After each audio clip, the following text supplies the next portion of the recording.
Сайн байцгаана уу? Намайг Батболд гэдэг. Намайг Жаргалан гэдэг. Бид та бүхэнтэй автомашинтай холбоотой бүхий л сэдвээр ярилцахад бэлэн боллоо. Та бүхэн сонирхсан асуулт, хэлхийг хүссэн зүйлсээ сэтгэл болгон үлдээхээс гадна бусаддаа түгээгээрэй.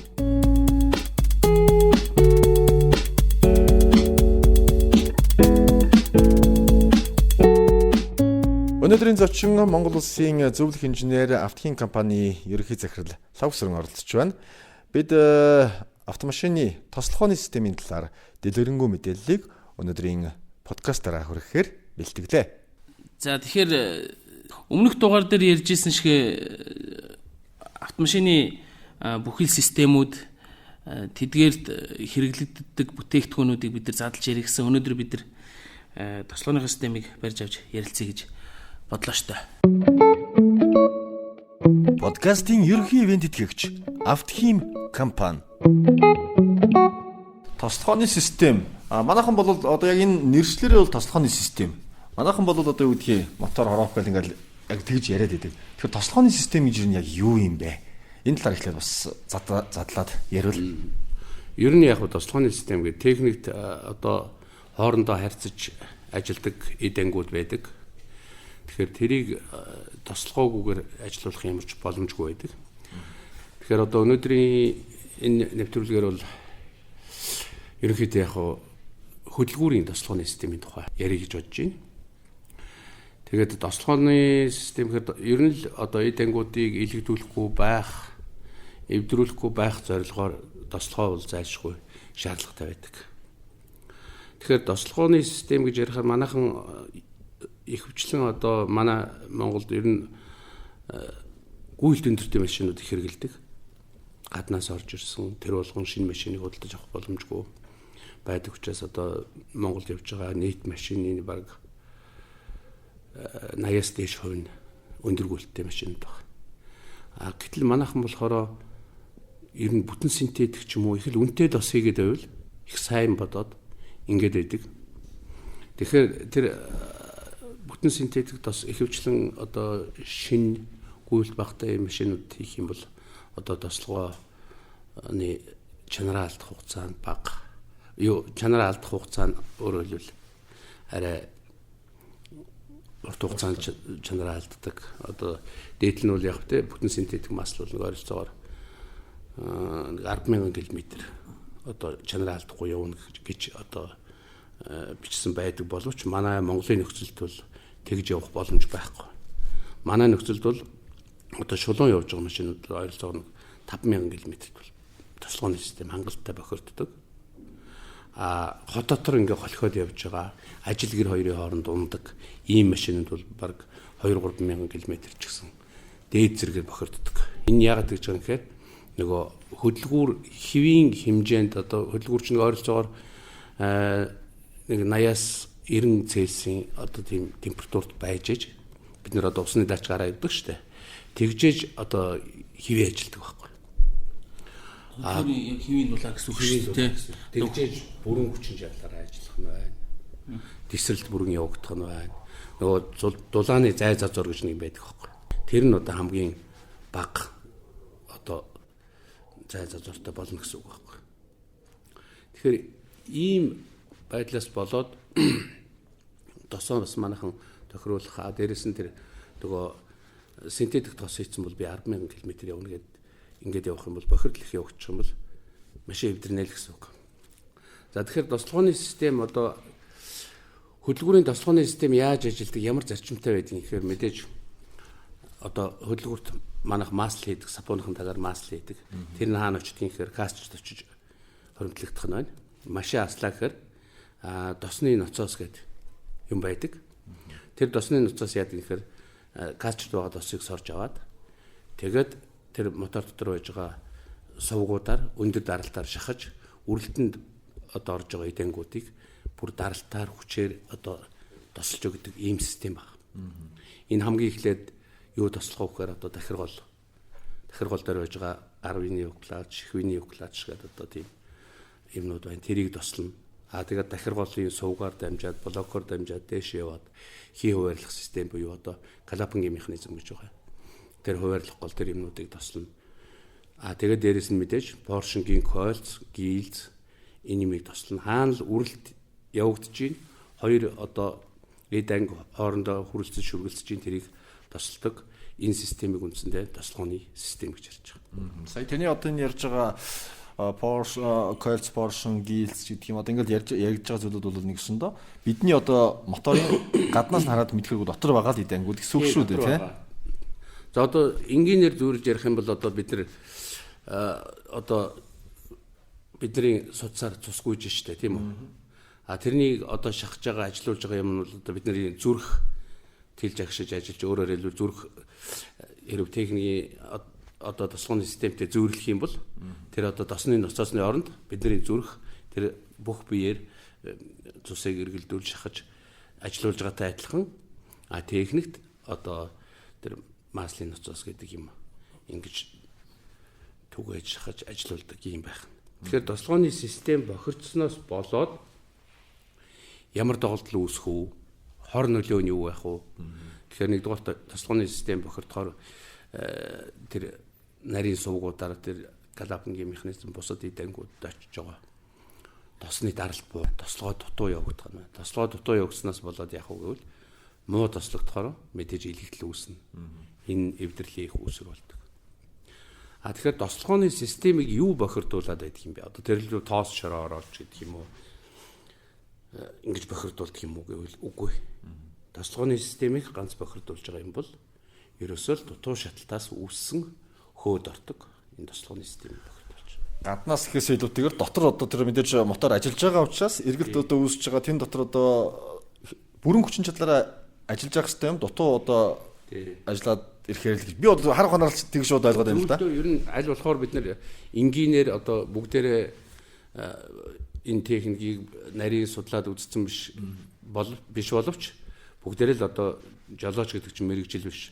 Одоо автомашин эзэмсэж байгаа улсууд маань бүгдээрээ машин техникээр барай явж байгаа ч дотор нь байгаа нарийн ширийн юмнуудыг ойлгохгүй учраас аль болохоор бид нар энгийнээр тайлбарлахыг л оролдож байна л да. Тий. Тэгэхээр юу юм байна л да. Одоо сая та хэллээ. Тэр дотор шаталтаас болж гарсан тэр хөөт ортог дотроос гарч байгаа тэр одоо бохирдлууд л моторын доторх байгаа одоо бидний хийж байгаа нөгөө тос солиол 5000 км-тэй ч байдаг юм уу хэдэн км-тэй ингээд машиныхаа моторын тосыг солилоо. Тэгээд хэрвээ үнэхээр одоо машины мотор бүрэн хүчин чадлаараа сайн ажиллаж байвал бас бохирдол бас илүү бас бага үүсэх магадлалтай гэж үзэж болох юм байна тий. Тэгээд сая хэллээ шүү дээ. Тэр гарч байгаа доголдол түрүүн та ярьсан нөгөө галапан дуурдаг ч гэдэг юм. Манайхан бол ийм нийтлэг ойлголт байдаг шүү дээ. Галапан дугуурлаа нөгөө мотор тачигнаад эхлэх ч гэдэг юм уу. Эсвэл гинж дугуурлаа энэ төр гэдэг. Тийм гинж дугуурлаа, галапан тачигналаа. Өглөө асахта галапан тачигнангуудаа жоохон мотор халаад ирэхээр дугуй болчих жин ч гэдэг юм уу. Олон асуудлууд байдаг шүү дээ. Тий, тэр чи одоо жишээ нь өглөө галапан дуграад өглөө асаахад дуграад чимээгүй болж гинөө. Хэсэг хугацааны дараа дуурж агаад дуун намсж гинэ ч гэдэг юм уу. Эсвэл нэг жоохон хаа зөндөрөгчхоор дуун чимээг уулцдаг. Энэ юм юуг илтгэж гинэ вэ гэхээр тосны ноцоос кастрд байгаа тосыг одоо нөгөө систем руугаа шахахна штэ. Тэгэхээр хамгийн түрүүнд одоо дахир гол клатчын юмнууд тослогдоод тэгээд тэр сувгаараа дамжаад дээшээ блокны сувгаар яваад дээшээ хий хуваарлах систем буюу одоо галапингийнхаа механизмыг тослохно штэ.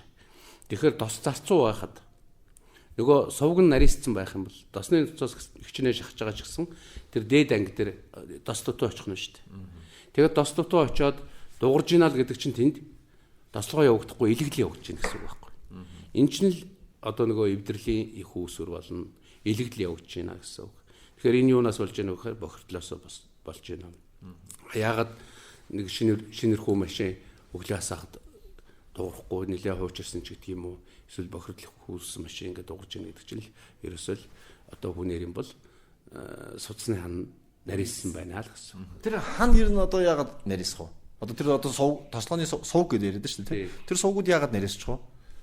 Тэр нөгөө дутуу шаталтаас үүссэн хөөд ортог тодорхой хэмжээгээр нөгөө тэлэлт явагдаагүй би түрүүн нэг 80-аас 90 хими халуунтай байж бүх дулааны зай зозоор байхгүй болж хөдөлгүүр хэвээ ажиллаж эхэлдэг гэж байгаа шүү дээ. Тэгэхэд асаангууд одоо жишээ нь Porsche, Coils ч тодорхой хэмжээнд агшсан зай зозоор байгаа байхгүй юу. Тэгэхээр дутуу шаталтаас үүссэн хөөд ортог Porsche-гийн толгой дээрс доош кастр руугаа алдагдчихин гэсэн үг байхгүй. Тэр алдагдсан хөөд ортог яг үгээр тосоо бохирдуулах. Тэгээд дос бохирдоод ирэхээр зэрэг нөгөө бохир юм чинь досон дотроо хөвөөд явж хахад мотор дотор халалт үүсгээр нөгөө хананд нь баг багаар одоо ингээд өнгөр маягаар давхар үүсэл нөгөө сувга нарийсгаад байгаа байхгүй юу? Явах туулах зам тос туулах замыг л нарийсгаад байна л гэсэн үг юм байна тий. Тэгээд одоо ер нь манай Монголын нөхцөл та түрүү хэлсэн Монголын нөхцөлд байгаа машинууд ихэнх нь одоо олон километр удаан явцсан ч гэдэг юм уу. Манайхан ярьдаг шүү дээ. Гадаас дөнгөж орж ирсэн машин гээл ярьдаг. Гэтэл цаана тэр улс орондоо хичнээн километр явсан байх уу? Нааша одоо тээвэрлэгдэж ирж байхдаа хичнээн километр зам туулсан байх уу? Энд ирээд зарагдах хугацаа хэр удсан байх уу ч гэдэг юм уу. Чи нэг ийм судалгаа байхгүй. Галийн ерхий газраас гаргасан судалгаа 2019 онд нийт орж ирсэн машины одоо нийт орж ирсэн машиныг 69470 хэрэгж байгаа ширхэхээр тийм ээ. Тэрний 36942 буюу 50% нь 7-оос 9 жилийн насжилттай маш орж иж байгаа. Анх үйлдвэрлэгдснээс Хойш. Тэгэхээр яг мэдээж манайхны мөнгө төгрөгийн боломж болцоогоо шалтгаалаад ийм маш авж байгаа л да. Тэгэхээр тэр чин цаанаа яг өөрөө чи ярьдаг хэрэг явсан байх уу? Хэдэн жилийн насжилт байх уу? Нөгөө эрзэн сайллагч хэдэн өвлийн нүүр үзэх үү тийм ээ? Хэдэн удаа халж хөрөх үү? Тэгэхээр чи эрзэн сайллагч өөрөө хатуурдаг хэдэн анги байгаа. Тийм. Тэгэхээр манайхны гол ойлголт бол тийм байдаг байхгүй. Орж ирсэн машин асуудалгүй. Одоо ерөөс ингээд авлабын худалдаад орж ирсэн машин авсан юм чинь баг жилдээ үйлчлэгээ хийх шаардлагагүй ч гэдгийг юм иймэрхүү ойлголт яваад байдаг байхгүй тийм. Ихэнх нь би бараг шинэ машин авсан гэж ярьдаг. Шинэ машин таны хэдэн километр гүйлттэй гэсэн 200 мянга авсан машин. Би дөнгөж орж ирсэн машин авсан гэж яриад байдаг. Тэгэхээр гадаадд явж исэн юм шинэ байдаг. Монголд орж ирэхээр хуучин болчдөг ч гэдэг юм уу. Ер нь гаднаас орж ирсэн юм бол ерөөсөө л найдвартай байх ёстой гэдэг нэг тийм түгээмэл ойлголт улсуудын дотор байгаад байгаа байхгүй. Гэтэл гадаадд нөгөө машиныг би одоо энэ машиныг зарах гэж байгаа эсвэл өөр машин авсан ч гэдэг юм уу. Нөгөө машинда үйлчлэгээ хийх хугацаа болсон байсан ч нэг одоо машин худалдаг бирж рүү ч юм уу юу ч юм ингээд явуулсан байдаг. Үйлчлэгээ дутуу хийгдсэн ч байдаг юм уу. Хийх хугацаанаас өнгөрцөн бас ийм машинууд ч орж ирдэг. Мэдээж Монголыг бодвол одоо Европын ч гэдэг юм уу Японд яг нөгөө нэг тогтцсон юугаараа стандартаараа тэд яваад маслаа солих хэвээр дэвтэр хөтөлсөн одоо нэлээд нарийн байдаг учраас ихэнх орж ирж байгаа машинууд Монгол явж байгаа машиныг бодвол тэр бохирдол янз бүрийн юмнууд нь бол харьцангуй гайгүй байдаг болохоор улсуудад нэг тийм ойлгоц байгаа шүү. Тэгээ би яг энэ дээрээс бас нэг манай найз нөхдүүд ингээ асуухаар орж ирсэн машин авсан бол хамгийн түрүүнд ер нь жолооч хүн юу хийх ёстой вэ гэхээр заавал тослохны одоо эдангуудын үйлчлэгийг бол өөрөө заавал хийх хэрэгтэй. Энэ нь бол нэгдүгürt өөрөө нэгдүгürt баримжаатай болно шүү дээ, тий. За би одоо эдийн засгийн юм чинь дараагийн солих хугацаагаа мэднэ. Хоёрдугаарт тэр улс орны хэрэгжилж байгаа тослохоо цаг уурын онцлог тохирсон байдаг. Манайх ч бас эрт ус уур амьсгалтай юм чинь энэндээ тохирсон тослохоо бас хийх ёстой болов уу гэж бодоод байдгийг. Тэгээ ер нь бол яг зүгээр одоо Европч гэдэг юм уу, Японч гэдэг юм уу дулаан орон эсвэл зөөлөн уур амьсгалтай оронд явж байгаа машины бохирдол, илэгдэл энэ төр юмнууд бол бас цаг агаарын нөхцөл байдлаасаа болоод өөр байдаг л да. Одоо манай чинь бүр эрсдэс уур амьсгалтай.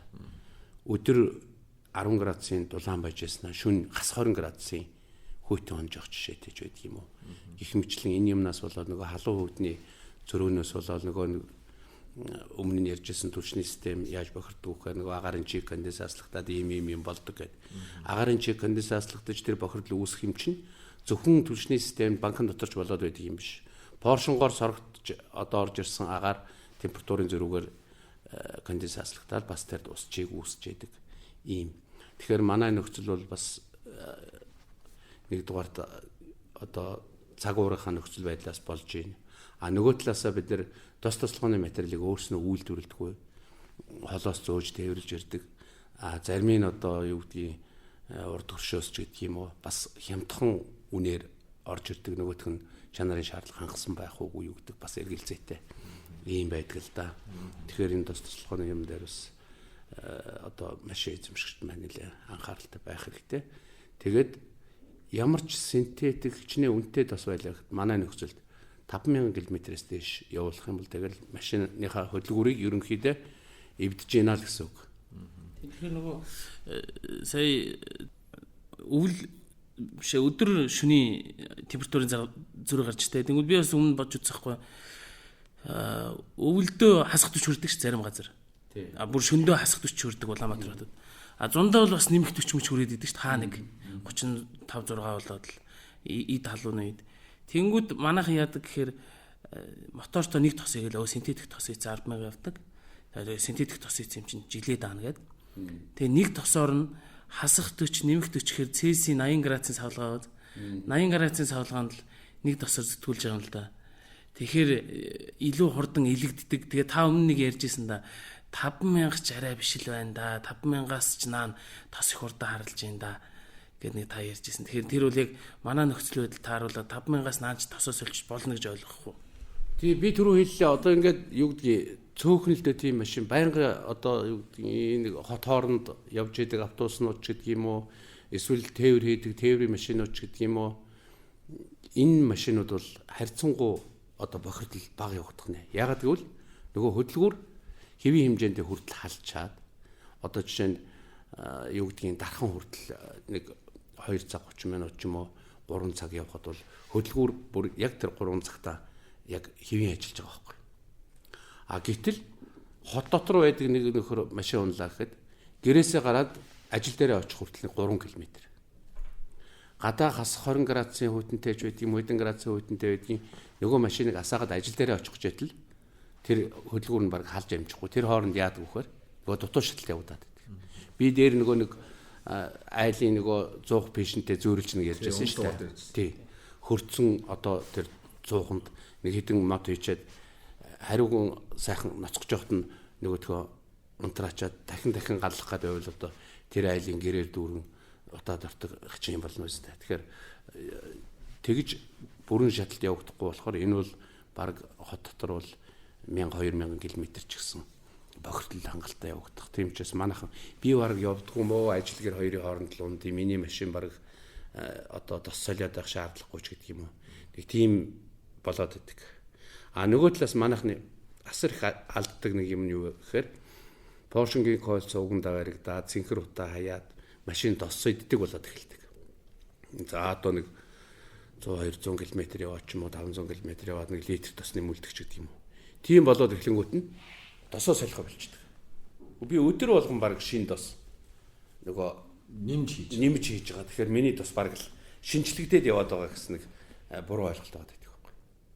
А гэтэл тэр тос нөгөө ууршаач гэдэг юм уу Porsche-гийн толгой дээр цацагдаж шатж байгаа хэсэг нь хамгийн шингэн хэсэг нь л төрүүлж алгуулж байгаа байхгүй.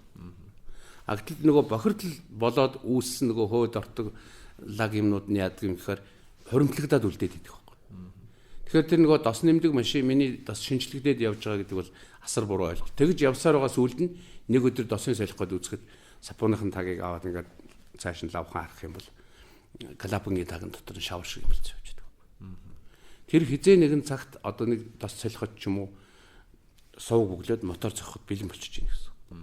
Тийм машинууд манай дээр бас Мерсер ирдэг. Зарим нь болохоор Галапагийн тагаа аваж зэвэрлээд касча аваж зэвэрлсэний дараа тосоо солихсон шаардлага тавьдаг. Зарим арай гайгүй энэ бол бид нар газар дээр нь 2 угаадаг ч юм уу иймэрхүү юм болдог. Тэгэхээр тийм нөгөө нэг ойлгоцсон алдаанууд байгаад байдаг.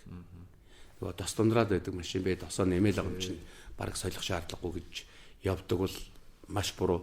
Бохирдол нь үлдээл шингэн нь алгуулад байдаг. Тэр хоримтлагдаад байна л гэсэн үг тийм. Бохирдол нь хоримтлагдаад байна хязгаар нэгэн цагт одоо моторч зохин шүү, эвдэр шүү л гэсэн. Түрүүн жаргал хэллээ шүү дээ. Нөгөө одоо гайлаар орж иж байгаа автомашинуудын одоо статистик гэж ярьж байна. А тэгвэл манай Монголын нөхцөлд унж байгаа одоо ер нь хэрэглэгчдийн жолооч нарын ихэнх одоо амьдрал хэрэгцээнд унж байгаа машинууд бол ерөнхийдөө Prius маркийн автомашин болоод байна шүү дээ тийм үү. Мэдээж нь бол одоо за айгүй нэг судалгаа яриад авцсан. Нийт түрүүн би хэлсэн 19 онд зүгээр өнгөрөх оноор л цөмөр судалгаа ярьчих л да. Гали ерхий газраас авсан судалгаа шүү. 69472 шиг автомашин орж ирсэн. Энэний 91% нь буюу 63712 нь Японоос орж ирж байгаа. Тэр дундаа нийт машины 61% нь буюу 42439 нь хайбрид байна. Нөгөө хослолсон хөдөлгөөртэй. За дахиад цаашаа задрахаар нийт автомашины 39% буюу бараг 40% нь 27153 ширхэг Prius байна. Пүрүүсийн дотроо 30 20 аква энтергээл задарчиж байгаа шүү дээ. За тэгэхээр хайбрид дотроо ер нь эзлэх байр суурь нь ямар вэ гэхээр нийт хайбридийн бараг 70% пүрүүс байгаа. Тэгээ ерөнхийдөө нийт орж байгаа машины нийт одоо жилдээ орж байгаа машины 40% нь л Пруус маркийн автомашин байна л гэсэн. Тэгээ Пруус маркийн автомашин дээр гардаг асуудлууд байдаг л да. Одоо сүүлийн үед ч гэдэг юм мэдээж тэр орндоо явж исэн орж ирээд манайхан одоо тос маслаа хэр одоо хэрглэж машиндаа гамтаа хандж байгаа мэдхгүй нөгөө нэг Пруус машины мотор нөгөө ерөөхдөө ер нь миний анзаарснаар бол зүгээр асаахад нэг трак гэж тачгийн асдаг ч гэдэг юм. Ер нь зарим нь бол сүүлдээ байнга одоо тачгиндаг болчлоо. Дуу орчлоо. Одоо энэ юуных нөгөө калафн эсвэл энжин ч гэдэг юм уу. Тэгээ хайбрид моторондоо байна. Ер нь бол энэ тал дээр сайн ойлголт бас бага байдэн штэ. Тэгэхээр манай явж байгаа ихэнх машины бараг 50% шахуу ингээд Пруус болчоор бидний үйлчлүүлэгчийн бараг л тэр хэмжээнийх нь тэр машин байна гэсэн үг. Тэгэхээр бид нэр энэ дээр анхаарал тавихгүй байж болохгүй. Ерөн ч сүүлийн үед манай тэр Пруус машин их үйлчлүүлж байгаа. Тэгээд энэ Пруусүүдэд тохиолдоод байгаа ихэнх шинж тэмдэг юу байдаг вэхээр бараг л одоо асаахад ч байдаг юм уу мотор зөгцсөн юм шиг дачгинж дуурж орж ирдэг. Тэр яагаад гэвэл тэр моторын онцлог юм шиг байгаа. Нэг цилиндр доголдоод эхлэхээр амар их детонац өгж тийм өндөр дуу гардаг. Бүр тас гэж төмрөөр мотор юм зөгч байгаа юм шиг. Бүр амар дуу. Тий. Уучлаарай өөр моторн дээр бол бараг л мотор зөгчгүй гэмээр тийм дуу гардаг байхгүй. Тэгээ энийг судлаад үзэхээр юунд байна вэ гэхээр ихэнх одоо тэгж дуурсан машины 50-аас дээш хувь Галапагийн тагны яг нөгөө сэвчээрүү тос оруулахгүй байх зорилттой эрзэн байдаг. Галапагийн тагны жиргэний нэг хэсэг л гэсэн үг шүү дээ. Тэр хөвчлэн механикаар сэтэрсэн байдаг. Тэгэхээр тэр бас яг тухайн машиныг хийхэд яагаад тэр механикаар ингэ сэтэрээд байна нөгөө гатушка аваад сэвчээ сольдог ч юм уу ингэхэд тэгж амархан гэмтдэг байна уу? Эсвэл нөгөө эрзэн амархан хатуураад гэмтэж гин үү? Тийм Галапагийн тагны тэр жирэг гэмтснээсээ болоод сэвчээнийх нь үүрлүү тос орцсон байдаг. Тэгэхээр сэвчээний үүр тостой болоод ирэнгүүт яг сэвчээний нөгөө сахал электрод хоёрын хооронд одоо үүсэж байгаа очны хэмжээ буурсан. Өөрөөр хэлбэл сэвчээ дутуу ажиллаад эхэлдэг байхгүй.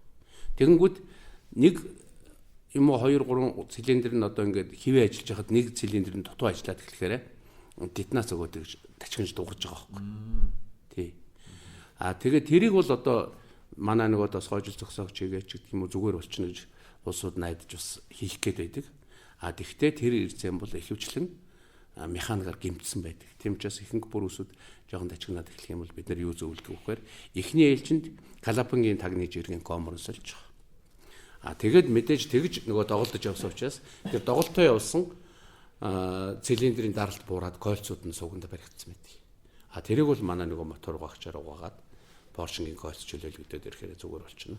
Галапагийн тагны жиргээ солилцсон бол тэгээд мэдээж нөгөө бас тэр дутуу ажиллах юмд нөлөөлж байгаа юм чинь бас сүнхний бохирдол байна. Тэгэхээр түлшний системийг зөвлөд ингээд пүрүүсүүд бас ер нь 20 30 аква одоо юу гэдгийг энэ машинууд ингээд ирсэн машинууд ийм үйлчлэгээ хийж чад засардаг. Пүрүүс засварын газар ч гэсэн бас өөрснийхөө хийх юм хийгээд зарим тохиолдолд автгийн манай компани үйлчлэгээ аваа гэд явуулсан тийм сүүл үед их байгаа. Зөвлөд явуулчих юм шүү дээ. Тэр автгийн компаниас бол ерөнхийдөө нэг зохицуулалтыг санал болгодог шүү дээ. Нөгөө моторын цэвэрлээд бензин түвшний систем цэвэрлэгч хийгээд тэгээ мотор хамгаалдаг нөгөө ойл бустер гэх бүтээгдэхүүн хийгээд дээрээс нөгөө эрзэн сайлах зөөлдөг, тосгоожил зогсоодог гэх бүтээгдэхүүн. Тэр нөгөө хоровч эрзэн энтрийн бас зөөлчгөр тэр тос орох үзэгдэл, клапангийн шилбийг дагаж ордог ч юм уу тэр үзэгдэл зогсохоор бас сэвчээрүү тос орхон зогсох уу? Тэрэн дээр та бас нэг юу хэлээж. Энд хоёр янзын юм яригдаад байгаа. Ихэнх улсууд ерөөсөө хамгийн түрүүнд одоо хоровч эрзэнд хатуурсан гэдэг он шиг тэр бол нүдээр хараач мэддэхгүй тэр аваад задлаад гаргаж иртэл тэр хуравч ирсэн хатуурсан юм уу муудсан юм уу гэдгийг мэдэхгүй. Тэгээ утаа хаяад тос үдээд эхлэхээр улсууд ерөөсөө хамгийн түрүүнд тавьдаг оншин тэр Галапагийн шилбэг дагаж тос орж байгаа. Тэгээд тэр тос Поршен илгуудаар шатаад янгаар утаа болоод гарчиж байгаа. Ингээд тос тундарч байгаа. Тэр чинь ер нь үндслэлтэй. Яагаад гэвэл тэр халуун моторн дээр байнга явж байгаа хуравч ирсэн бол хатуурхай үед бол хатуурдаг. Тэрийг бол манай нөгөө моторын нугаагаад тосын солиод тосгоожил зогсоогч ихээр тэр хуравч ирсэнүүд бүгд сэргээд тэргүүрээ тос нөгөө боршин гэдэг дээр орохоо болждөг нэгт. Хоёрт яадаг вөхөр зөвхөн Калапангийн хуравч ирсэн биш мотор дотор маш олон ирзэний эдэл сайлагч эрг юмнууд байгаа.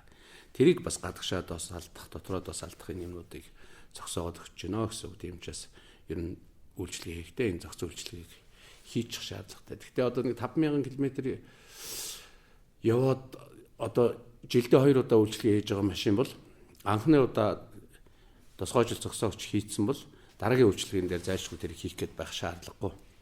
Хуравч ирзэн эрзэний эдэл сайлагч эрг нэг сэргсэн бол өстой нөгөө нэг 10-20 мянган км дахиад одоо алдахгүй яваад байх боломжтой.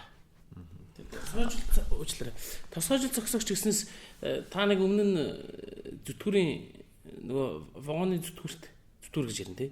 Вагоны зүтгүүрт нэг тосгоожоо тэрийг тосгоожил зогсоогч нь зогсоож исэн.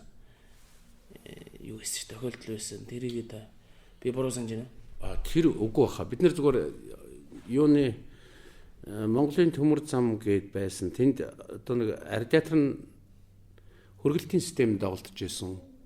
Юмд нэг үйлчлэгээ хийсэн. Зүгээр хөдөлгүүрд нь досын солиод үйлчлэгээ хий гэж яригдж байгаа тэр болцсон. Болцсон. Тий.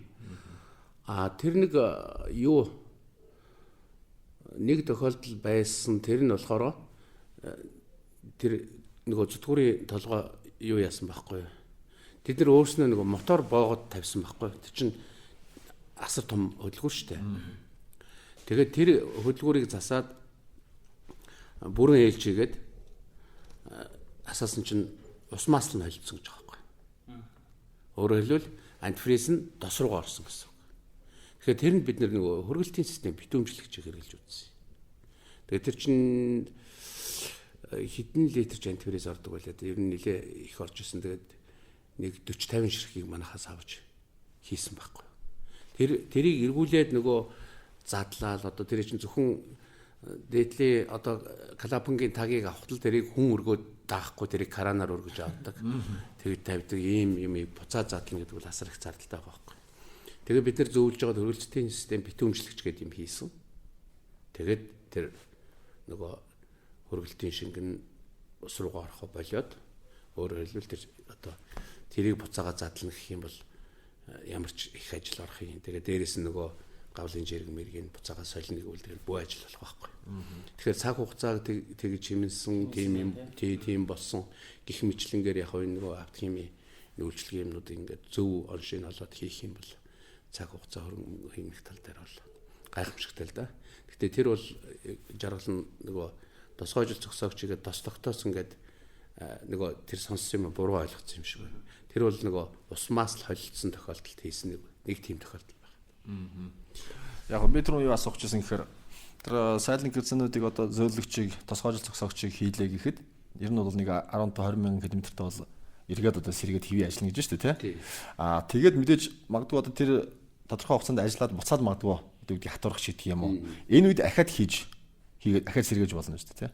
Гэхдээ яг энэ харьцангуй ойлголт. Одоо жишээ зарим тохиолдолд хуравч нь үнэхээр муудсан одоо тосгоожилтыг зогсоод сэргэнэ гэдэг ингэхэд чинь одоо тэр нэг 100-ны 80% мөвтэй ч байх юм уу тийм.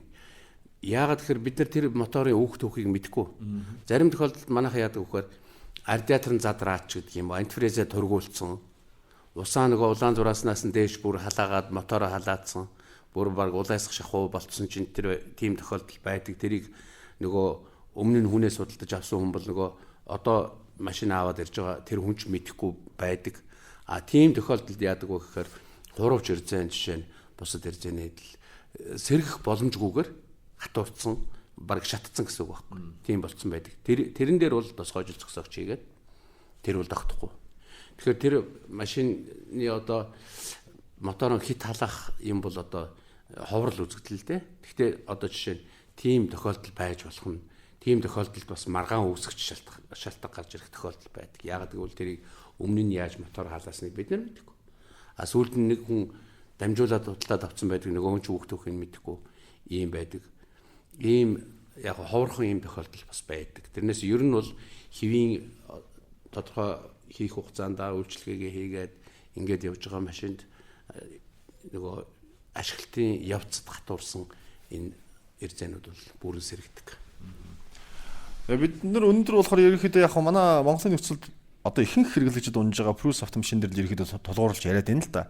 Гэхдээ сая түрүү хэлсэн 91% нь Японоос орж иж байгаа гэж байна. Тэгэхээр бас л одоо мэдээж бусад төрлийн машинууд бүгдэнд л яг адилхан одоо энэ өөрчлөлтийг бол хийгээд өөрчлөлт авах боломжтой шүү дээ. Боломжтой. Яг зөвөр бид нэр өнөөдөр Монголд Prusa явж чинь тэгээ Prusa дээр нийтлэг гардаг доголдол юу байна уу гэдэг дээр л одоо нөгөө тулгуурлаад эзэмшигч олонтой Prusa машин олон байгаа учраас аль болохоор тэрийг яаж одоо дөөрж бодлохгүйгээр амархан засч болох уу, юунаас шалтгаалж ийн, яаж засарж ийн гэдэг тал дээр нь яриад байгаа нэгт. Хоёрт манайханд бас нэг жоохон буруу ойлголт яваад байдаг. Нөгөө Prusa машин, хослсон хөдөлгүүртэй машиныг манайхан бүр шинхэн 040-тэй тос хийнгээд зарим улсууд бүр ярьцсан, бүр тийм хийх ёстой гэдээ ойлгосон ч энэ төр байдаг.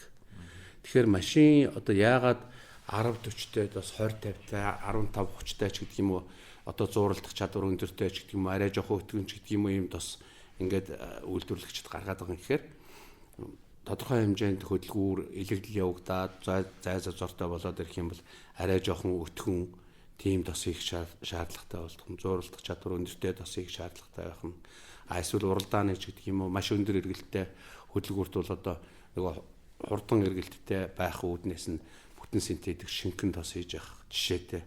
Тэгэхээр манайхан тэр одоо хослон хөдөлгүүртэй машинд шинхэн тос хийн гэдэг нэг жоохон төөрөлдөд байдаг. Тэр нь яадаг юм гэхээр илэгдэл явагдсан тийм машинд хит шингэн тос хийхээр тос нь амархан дундардаг нэгдүгээр. Хоёрдугаар зай зазор үүссэн юмд хит шингэн тос шингэдэд илэгдэл урд явагдаад байдаг байхгүй юу? Тэгэхээр хибрид хөдөлгүүр одоо хослсон хөдөлгүүр гэвэл шингэн тос хийнэ л гэдэг. Тэрэн дээр ганцхан одоо тэр инженер техникийн ажилч гэдэг юм уу тэр одоо бодоод сэтгсэн юм нь юу гэхээр нөгөө хослон хөдөлгүүртэй учраас ойрхон зайд асч унтардаг. Тэгэхээр тэр улсуудын нэг ойлгоод байгаа юм нь юу гэхээр нөгөө машин унтраад дараагийн нөгөө эргэж дотоод шаталтай хөдөлгүүр асах хооронд дос хөрчин. Тэгээд дос зарцаад тослогоод доо явагдана гэсэн нэг тийм төрөлдөө яваад байгаа байхгүй юу. Тэгэхээр тэр тусмаа олон мянган километрийн гүйлттэй энэ машинуудад хит шингэн тос хийнэ гэдэг бол бас их том алдаа байна. Энээс болж бас илэгдэл урд явж байна. Тос нь урдан дундарч байна. За тэгээд мэдээж тэр нөгөө сэвчээний өвлөө тос орох нэтэр юм чинь шингэн тостой байх юм бол нөгөө орох хэмжээс илүү л их орно шүү дээ. Гих мэтлэн. Мэдээж л машин явж байгаа юм чинь тэр нэг унтрах тэрний үнд бол тийм амархан хөрнө гэж байхгүй шүү дээ. Дотоод шаталтай. 2-3 цаг унтраа засаад байгаа шүү дээ. Тэр хооронд дотоод шаталтай хөдөлгүүр хөрөөд тэгээд дээрэс нь досон зарцаад тэгээд тослогоо дутаад тийм юм байхгүй дөхтөө. Тэгээд нөгөө Prusa hybrid машин гэснээс бас нөгөө хэрэглэгчд газ машинд болдгоо, газ машин тийм хийж болох уу, hybrid машинд болох уу гэл нөгөө нэг арай л тустай юм шиг ойлгоод байдаг. Тэгэхээр ер нь газ машинд хийдэг үйлчлэгээ яг энэ газ машины дотоод шаталтын хөдөлгүүрийн төрөл хэрэглэгчд хэлэхэд бол адилхан биз дээ, тийм үү? Дизель байна уу, газ байна уу, бензин байна уу ялгаагүй энэ адилхан дотоод шаталтын хөдөлгүүр. Тийм учраас тослогооны систем, цэвэрлэгч, тосон дээр хийж байгаа нэмэлт бүтээгдэхүүн энэ юмнууд бол бүгд нь адилхан үйлчлэнэ. Манайхан болохоор газ машиныг бас бохирдгоо гэж яриад байдаг. Бас л адилхан бохирдол явагдана. Харьцангуй шүүп татаад үзэх шүүпэнд тасаар гарч ирдэггүй ч гэсэн манай угаагчаар угаагаад асахад тасаар бол гардаг штэ. Нэгт. Хоёрт сүүлийн үед бид нэр бас газын түлшний систем цэвэрлэгч гэдэг юм оруулж ирсэн байгаа. Сонсголонгийн төв дээр тийм цэвэрлэгийн үйлчлэг хийгдэж байгаа. Газын системийг цэвэрлэхээр бас их гоё болж байна гэдэг бас ярьж байгаа усуд байгаа. Яг л адилхан дизелийн түлшний систем цэвэрлэгч, газын одоо бензиных ялгаагүй түлшний систем богцсноос болж л нөгөө дотоод шаталтаас үүсэл ингээл бие биенээсээ шалтгаалсан ийм тоглолт явагдаад байгаа байхгүй. Ажиллах зарчим бол адилхан шүү дээ, тий. Яг одоо хэрглэж байгаа тийм газар одоо газаар явж байгаа нөтөн бензин нэг нь дизель гэдгээр л болохоос түүнээс яг тэр зарчим бол яг адилхан. Зарчим адилхан. Одоо сүүлийн үед ингээд зарим улсууд минийх одоо GDI-тай хөдөлгүүр тэр нь болох уу ч гэдэг юм уу.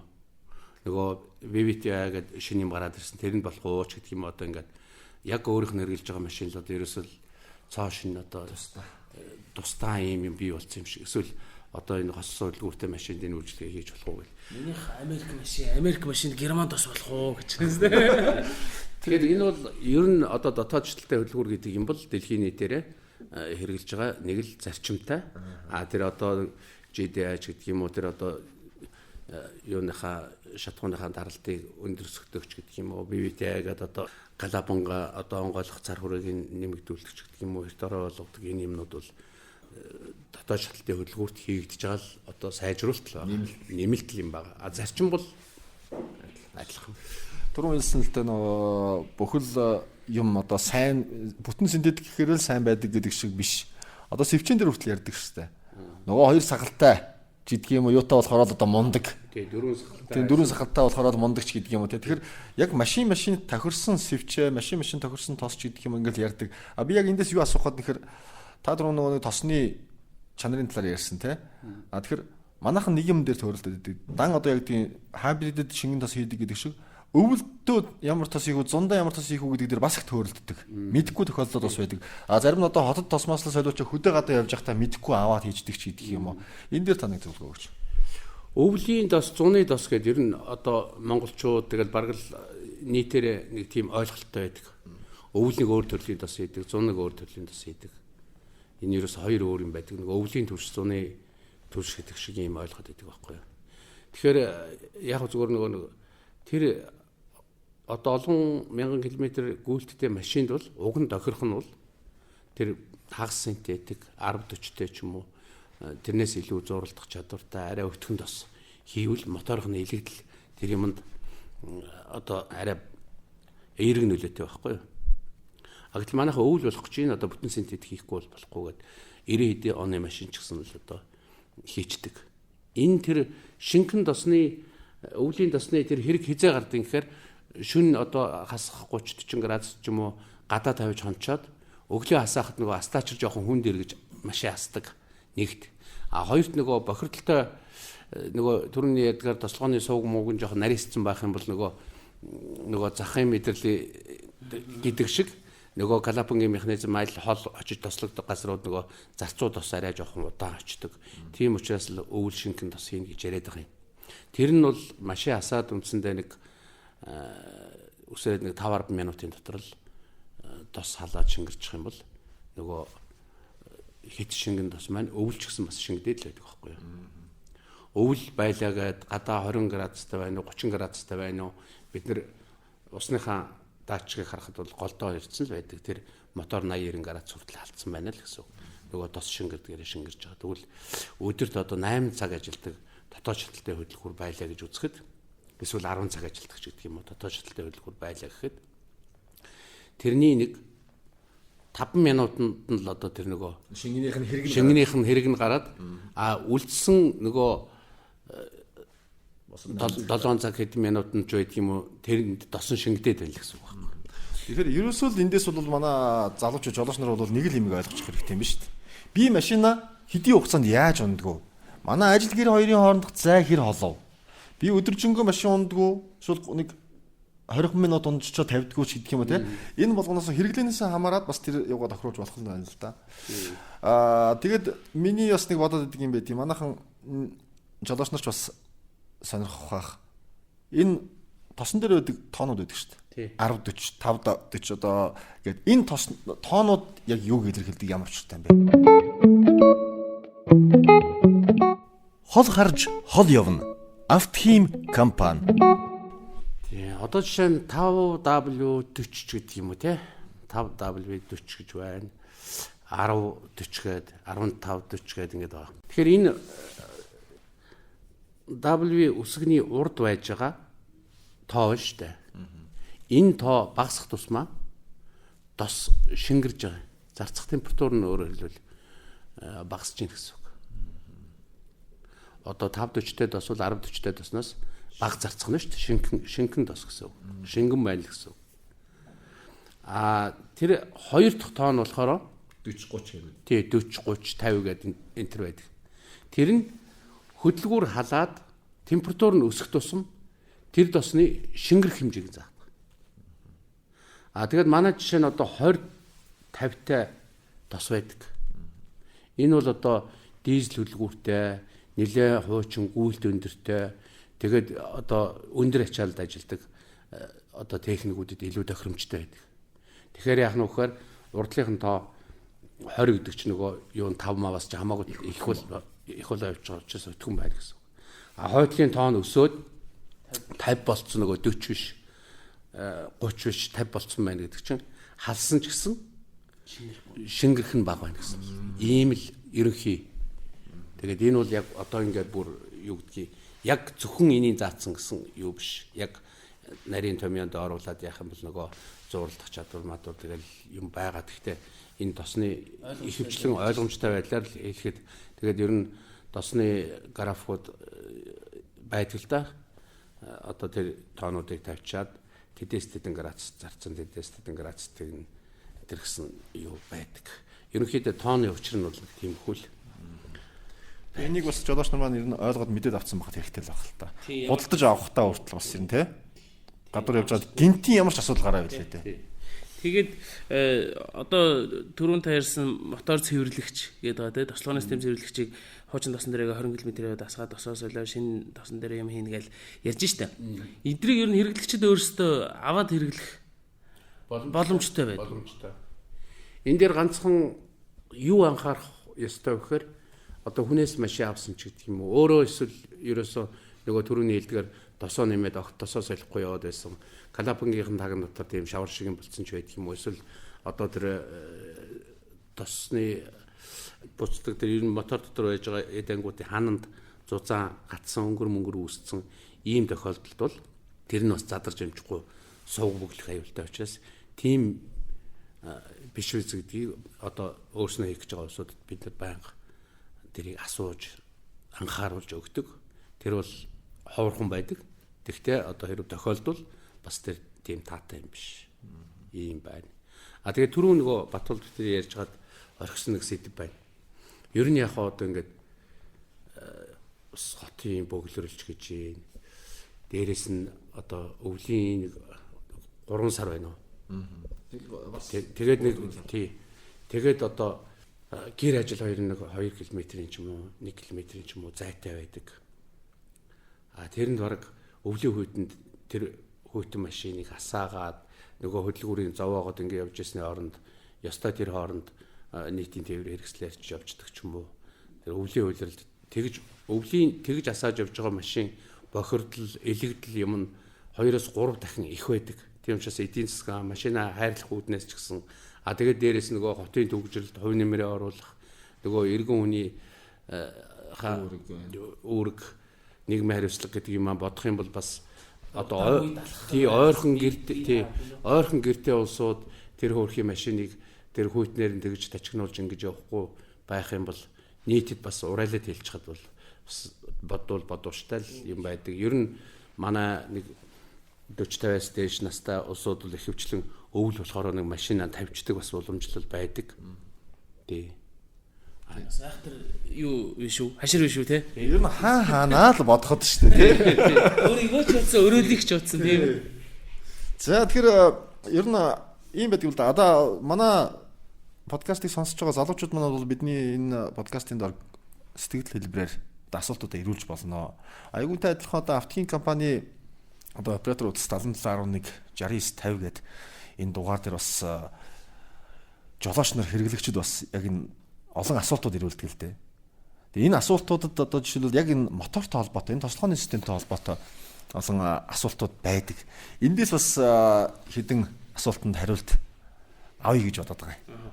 Тэгэхээр Батболд юу ч гэсэн зүгээр 7711 6950 гээд дугаарынхаа талаар товчхон тайлбарчээ.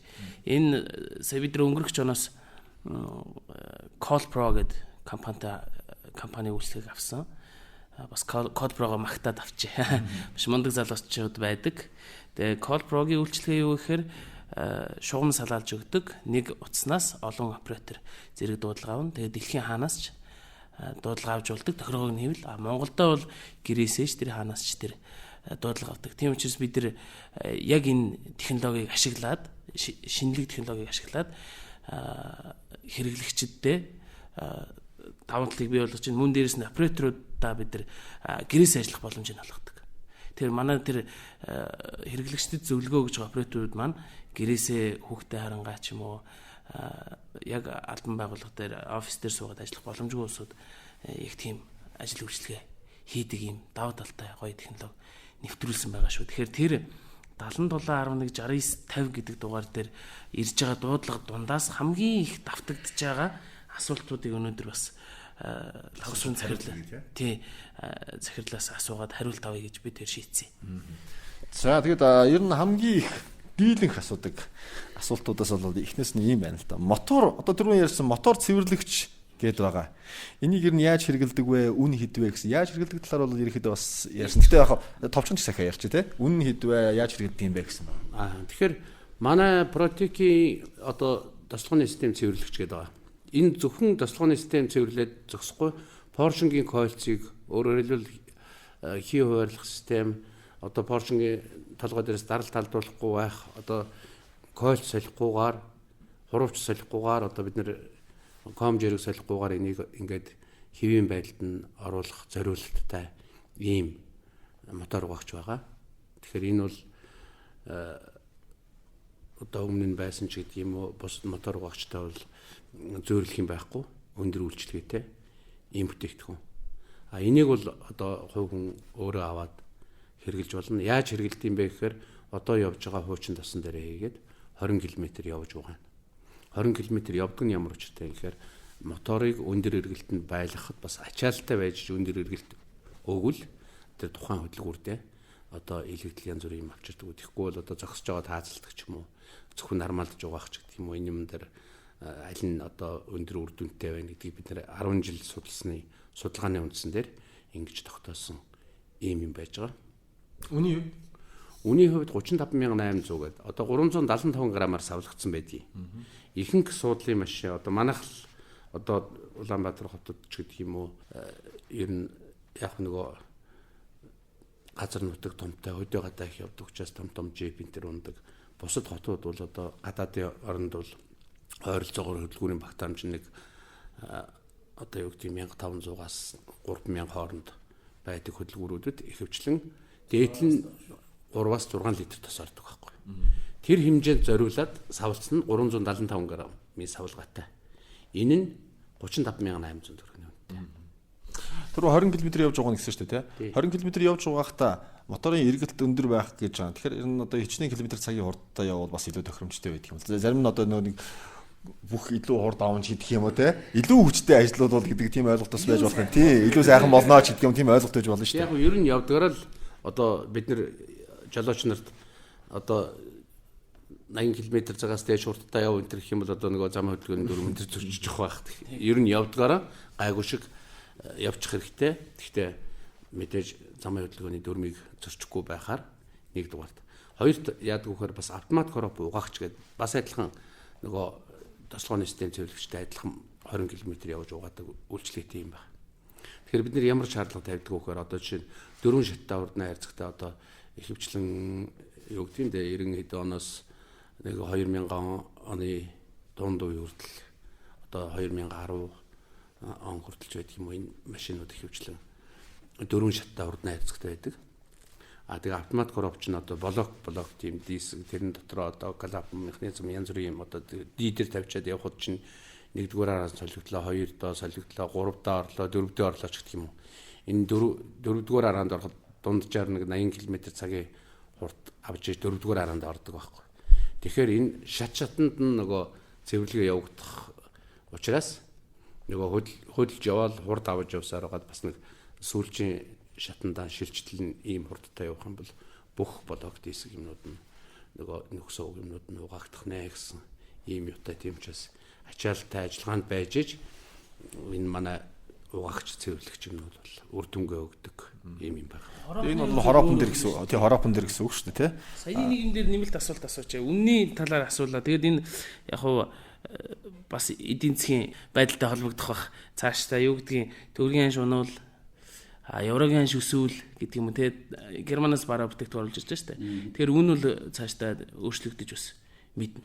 Тийм ер нь бид нар бол бас анх еврогийн ханш 1800-аас 2000-тай байх үед тогтоосон үнээр нэг хэсэг явсан.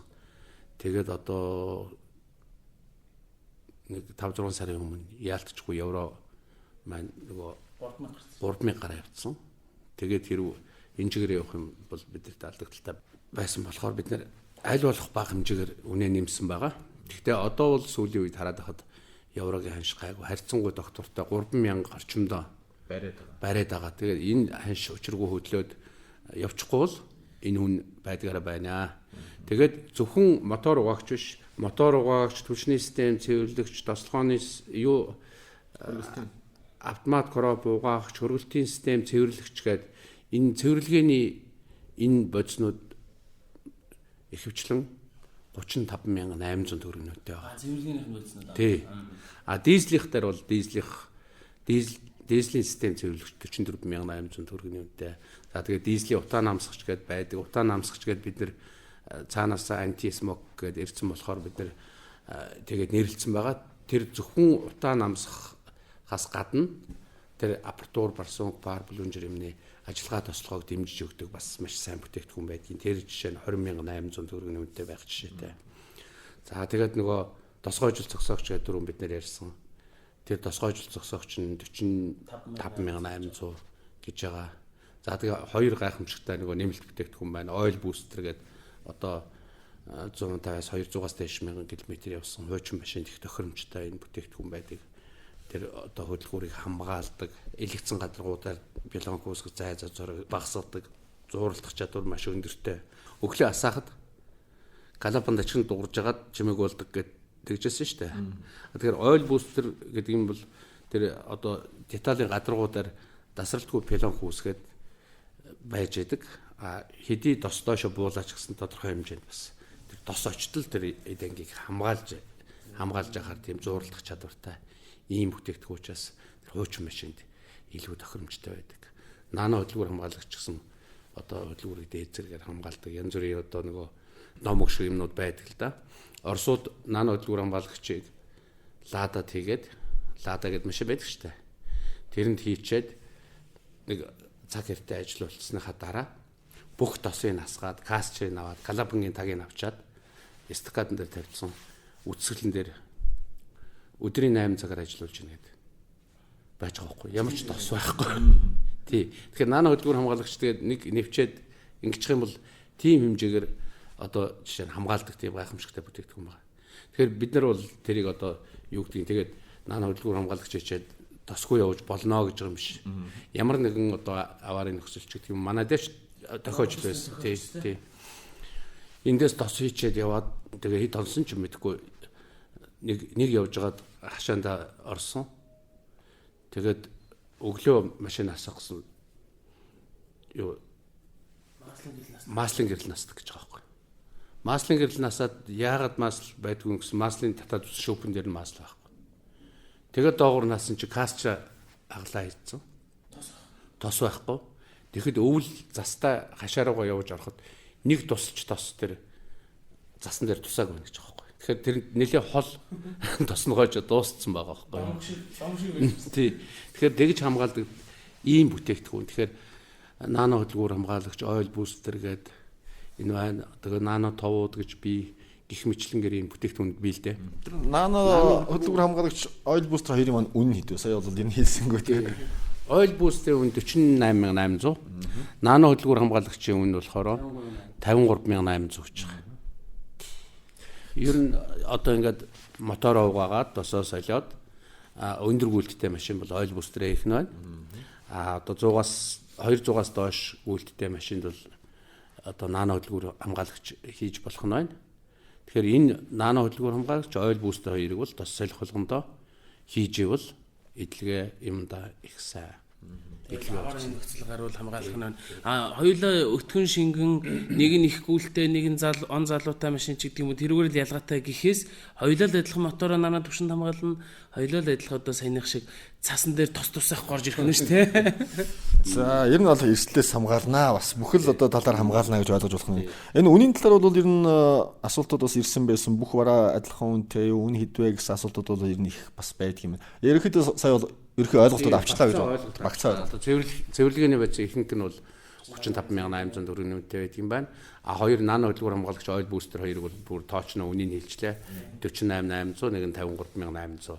А тэгээд одоо дос гоожил зогсоогч гэдэг юм уу утаан амсгагч за тэгэл бусад энэ бүтээгдэхүүнийг 44,800 45,800 гэх мэтлэн гэдэг ийм багцааны үнэтэй байгаа. За тэгээ бас дийлэн хэрдэг асуултуудаас ийм асуулт байна л да. Хөдөлгүүр хамгаалагч энэ хөдөлгүүр хамгаалагч сая ярьсан нано хөдөлгүүр хамгаалагч ойл бустер гэдэг эднүүсийг одоо хэрхэн хэрэгэлдэг вэ? Өөрөө хийж болох уу? Гэсэн байгаа. Тэгэхээр зөвхөн хөдөлгүүр хамгаалагч биш одоо тэр бензин дизель түвшний систем цэвэрлэгч, мотор угаагч, хөдөлгүүр хамгаалагч гэдэг бол бүгд бас өөрөө хийж болно шүү дээ, тий? Одоо манайхаар үйлчлүүлээ сурцсан улсууд бол одоо ингээд би өдөө явах гэж нөгөө түвшний систем цэвэрлэгчээ гэдэг явчих. Ксикат гэдэг бүтээгдэхүүн байдгийг. Тэр нөгөө бас тэр юу цэвэрлэдэг гэхээр нэгдүгээр катализатор цэвэрлэнэ, калапангийн товтог цэвэрлэнэ. За тэгээд одоо EGR систем гэж байдаг. Тэрийг цэвэрлэдэг үйлчилгээтэй ийм бүтээгдэхүүн байдаг. Энийг хөдөө гадаа явахдаа тэрийг хийсэн тохиолдолд бол нэг тасралтгүй ядаж 40-50 минут жоохон өндөр хаастай явах шаардлагатай байдаг. Тэгэхээр тэрийг хөдөө гадаа явахдаа хийвэл их боломжтой ийм бүтээгдэхүүн. А сүүлийн үед манайд одоо ирсэн бас нэг их таалагдсан бүтээгдэхүүн юу байгаа гэхээр бензиний чанар сайжруулагч, дизелийн чанар сайжруулагч гэдэг нэг нь 17,800 төгрөгийн үнэтэй юм жижиг савлгаатай бүтээгдэхүүн ирсэн байна. Энийг бол ер нь германчууд банк дүүрэх болгондоо хийжээвэл ер нь болж игэл бензин хийхдээ хийчүүл их сайн гэж зөвлөсөн. Энэ ямар учиртай гэхээр бензин шатхуун дотор байж байгаа одоо тээвэрлэлтийн явцад, хадгалтын явцад алдагддаг нэмэлт пресаткуудыг нөхөж өгдөг. Өөрөөр хэлбэл бензинийг түлшийг шинэ болгож өгдөг. Ийм үйлчилгээтэй ийм бүтээгдэхүүн ирсэн байгаа. Зарим манай хийгээ сурцсан хэрэглэгчд бол бас нэлээд хэдээр нь болцооныхоо хэмжээгээр авчаад тэгээ хязээ хөдөө гадаа явж байхдаа бензин хийхдээ нэмээд хийчдэг. Ийм сурцсан ийм усууч байдаг. Тэгэхээр ийм бүтээгдэхүүн ирсэн байгаа шүү. Тэгэхээр энэ бол бас нөгөө Монголын нөхцөлд бол яаж юм гэхээр бид нар одоо хичнээн километрийн цаанаас худалдаж аваад нөгөөдгийг одоо тээвэрлэхийн тулд нэг удаа одоо богонцож яринч байдаг юм уу савлж гин энд авцраад буулгаж гин энэ хугацаанд тэр ууршилт нөгөө чанар алдах юмнууд явагддаг. А дээрэс нь одоо энэ нефт хадгалж байгаа савнууд хэдэн сарж хадгалж байгаа гэх мэтлэнгээр ер нь Монголын нөхцөлд байж байгаа. Энэ бол хин нэгэн хүн чанаргүй юмыг хямдхан худалдаж авчраад биднэрт нийлүүлж гин гэж хүн буруутгахаас илүүтэй манай нөхцөл байдал нөгөө гаднаас импортоор холоос авдаг. Тэгээд нэгэнт авж байгаа учраас нөөцлөх шаардлага гарч ирдэг. Ийм учраас манайд явж байгаа бензин шатхуун бол тодорхой хэмжээнд чанар алдагдсан байдаг учраас энэ бензиний чанар сайжруулж, дизелийн чанар сайжруулж бол маш их хэрэгтэй бүтээгдэхүүн байна. Тэгэхээр цаашаа нөгөө эренгүүтээ хадгалагдж байгаад хөдөө явж байгаа шүү дээ. Тэ? Хөдөөнөө ч дахиад бас зарагдахгүй. Суман дээр ч хийдэг машин явж байгаа лээ. Сумд хэр удах вэ? Хотоос айтайгаа яваад очсон машин сумаас бензин хийгээд гачин болчихсон явж идэг шүү дээ. Бас яг энэ бензин түлшний чанар сайжруулагч дээр би нэг сэтгэл хэлэхээр би бас өөрөө хэрэгжилж үзэхтэй судалгаа хийсэн байхгүй юу? Миний хайбрид машин одоо шар астлаа явахдаа нэг 400 орчим километр явж байгаа. Өвлийн нөхцөлчтэй сая би сайхан л туршилт хийж байгаа юм шиг. Бака дүүргээ явах. 30 40-өл дүүрж байгаа л да. Тэгээд дүүргээд яваад дахиад шараа астл харж байгаа. Тэнгүүд саний хийсэн тэр 400 нөгөө дахиж дүүрэхдээ эхний дүүргэлт дээр би харчиж байгаа. Хоёр дахь дүүргэлт дээр нөгөө бүтээгдэхүүн хийчихэж байгаа. Бүтээгдэхүүнээ хийгээд хоёр дахь дүүргэлт дээр шарын астл явахад шарнаас нь нөгөө топыг навчдаг шүү дээ. Топ хийж ирдэг тоосоо. Тоосгын навчтал явахад 150 км илүү явчихж байгаа. Зүгээр нэг адилхан би банкад хамруулаг шүү дээ. Адилхан л банктай бенз. Тэгээд янз юм байна гэд дахиад дүүргээд эхний тоос гунна гэж ярьдаг. нөгөө хайбрид машинтай усад. Эхний тоосох унтал минийх 72 км явдаг байхгүй нэг 72-75. Яаж гიშгснээс болно шүү дээ. Тэгэхэд бараг дахиад 20 км илүү өч. Ингээд нийт тэр бүтээгдэхүүнийг хэрэглэснээс болоод би 170 орчим километр илүү явчихж байгаа. Адилхан л 30-40 литр бензинээр шүү дээ. Тэгэхээр нөгөө бүтээгдэхүүний үнэ маань 17800 гэж байгаа. Бензиндээ хуваагаад нөгөө одоо бензин чинь 1850 мавтай байгаа шүү дээ. Хэмсэн бензинээ ингээ хуваагаад километр хэд иддэг үлээгээ тав удаад үзэхээр нөгөө бүтээгдэхүүнийхээ мөнгийг хангалттай гаргаад авчиж байгаа байхгүй. Илүү явсан километрээр. Дээрээс нь би бараг л Европ бензин хэрэглэж байгаа байхгүй. Тэгэл би за окей гэл тэрнээс хойш л орсон шүү дээ. Нефт орсоо гэх. Тэгээ ер нь одоо энэ автын компанийн бүтээгдэхүүнүүдийг бас телевизийн нэвтрүүлгүүд явдаг л да. Тэгээ нэвтрүүлгээр одоо хүмүүс бол ингэж асуух юм байна л да. Яг тэр одоо телевизээр ярьж байгаа хүнтэй л уулзмаар байна. Одоо тэр хүнээс л одоо яг одоо нүүр тулж уулзаж, биежилхэн уулзаж өөрөө зөвлөгөө авмаар байна гэдэг. Тэгээ хаяас ирсэн тэр хүнд л үзүүлэн тэр хүн чинь байна уу? Зөвхөн тэрэнд үзүүлнэ гэдэг тиймэрхүү одоо сэтгэлдүүд асуултууд бас их ирдэг юм байна. Яаж уулзахууч гэдэг юм уу те. Тэгэхээр автын компани дээр бол бас олон одоо инженер сурвчдад ажиллаж байгаа. Тэгэхээр одоо бас яг одоо байгаад ирнэ би асуух гэдэг байгаа байхгүй. Яг заавал тантай уулзах шаардлагатай юу гэх. Тий. Одоо тэр уулзахаа сургалаад байдаг хүн би байна л да. Тий. Тэгэхдээ ер нь бид нэр одоо 2010 оноос хойш өнөөдрийг хүртэл одоо энэ бүтээгдэхүүнийг хэрэглээд дуршаад одоо оруулж ирээд мэдээж одоо заавар юм орчуулад нөгөө мэрэгчлэлтэнгүүдийн авцраад ингээд сургалт явуулаад ингээд явж байгаа автын компанид ажиллаж байгаа бүх хүмүүс бүгдээрээ одоо нэг школтой бүгдээрээ нэг адилхан юм мэднэ. Зүгээр яг тэрийг одоо телевизээр төлөөлөд ярьсан хүн л бий болохоос манай бүх ажилчид бүх механикууд тэр худалдагч нар ч бай бүгдээрээ л энэ юмыг сурсан мэдсэн дадлагчсан ийм усуд байгаа. Тэм учраас заавал ганцхан хүнтэй ирж уулзах гад тэр нөхрийг л байвал очиод нэг баг өөрөөр нь үйлчлэгээ хийлгчмээр байна гэж ярьдаг усууд их олон байгаад байдیں۔ Тэгэхээр манай үйлчлэгээ хийгээд мэрэгчсэн тэр усууд яг яс юм дээр үйлчлэгээгээ хийвэл надаас ч илүү хийх байхаа. Ядчил одоо би тэр маслын шүүрмөр тайлах ч гэдэг юм өдөр тутам хийдэг тэр усуудын гаршсан юмыг би хийж чадахгүй юу? Ерөнхийдөө бол нөгөө техникийн зарчим менежер юмнуудыг л одоо зурагтаар төлөөлөө ярьсан болохоор улсууд ингээд ах шиг байна. Тийм ч бас. Амнаас намаар. Тий. Нөгөө нэг кинонд гардаг шиг амнаас ч нөө гэдэг шиг болгоно шүү дээ. Амнаас намаар. Тий. Яг нь ер нь бол энэ асуултууд одоо жишээлбэл араа солигдох, удаан солигддог, дээгүүрээ тос алддаг, синхротаа хайдаг ч гэдэг юм уу те.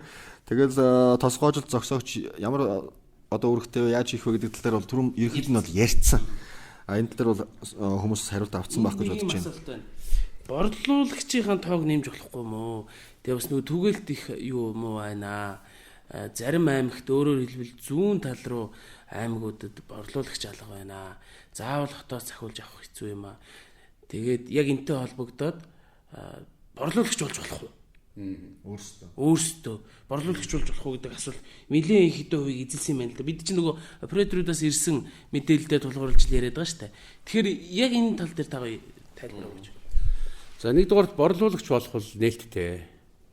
Гэхдээ бид нар болж игэл нэлээ сайн нэг одоо компани ч гэдэг юм уу сургалт юм нөгөөд бусад одоо мэдээж таниулдаг материал аргачлалын юмнуудын заагаад ингээд борлуулагч нар манай одоо бусад аймагуудад байдаг зүүн аймагуд руу одоо яагаад ч юм зүүн аймагуудад байдаггүй юм ойрхон одоо Төв аймагч гэдэг юм уу, Өврангач гэдэг юм уу, ийм аймагуудад байдгүй. Тэрнээс одоо бас Баян, Гор, Хөвсгөл, Говьалтай, Уус, Ховд, Завхан, Эрдэнэт гээд одоо Аргангаа их мэтлэн газруудад манай борлуулагч нар байгаа. Маш сайн ажилладаг бид нар хамтраад одоо 4-5 жил хамтраад ажилласан улсууч байна. Тийм ч бас борлуулагч болох бол нээлттэй. Тэгэхээр манай Германы компаниас ямар одоо шаардлага тавьд юм бэ гэхээр энэ бүтээгдэхүүнийг ямар нэгэн супермаркет ч юм уу бензин колокоор зарахыг хориглодгоо нэгдүгээр.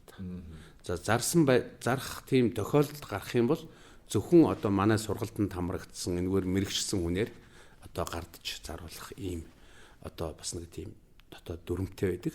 Тийм учраас аль нэгэн аймагт манай борлуулагч заавал аймагт чих юм байхгүй Улаанбаатар хотод байсан бол манай борлуулагч болёо гэх юм бол бид нэр тодорхой хэмжээнд сургалт номын өгөөд таниулах материалын өгөөд дээрэс нь нөгөө нэг энэ сүлжээндээ холбоод ингээд манай хэрэг вебсайтн дээр ороод харах юм бол Монголын аль аймагуудад ямар борлуулагч нар байж байгаа нэгт хоёрт дөрөвний жаргалангийн хэлсэн нөгөө колборотой хамтраад хийж байгаа колборогийн үйлчлэгээ 77.6950 гэдэг утас руу залгахад хэрв сонголтуудын зөв хийх юм бол тэр хүн шууд говьлтайд байгаа хүн говьлтай хүн рүү шууд холбогдно. Сонголт хийгээл шууд холбогдно. Тийм одоо сонголт байгаа. Гэх мэтлэнгээр шинээр борлуулагч болох юм бол тэр улсууд бүх тэр болцоо нөхцлөөр нь бид нар хангаж өгнө, сургалтын хийж өгнө.